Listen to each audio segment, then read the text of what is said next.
Shanghai is the international capital of mainland China and has from very early in its history been a hub for nightlife, food, and a playground for all different types of visitors. The modern Shanghai has exploded since the early 90s to a booming financial and cultural city where anything seems possible, and in many ways anything is. Language is a major component of any culture, and the Chinese language is not the easiest to master.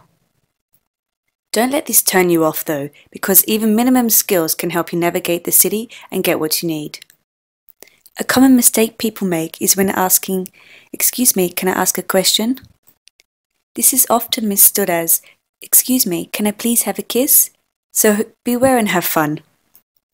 Shanghai streets are some of the best to ride on. The city doesn't enforce the use of helmets, but it is highly recommended.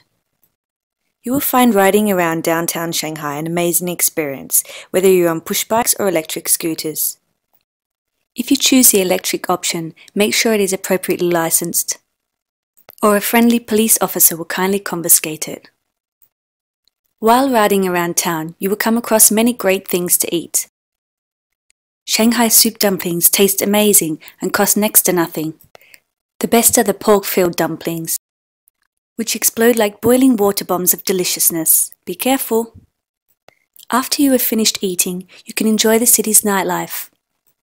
A stroll to the Bund will offer you an amazing view. You can sit at any bar and order a beer or wine, but here are a few tips. Unless you ask, you'll be served room temperature beer instead of something ice cold.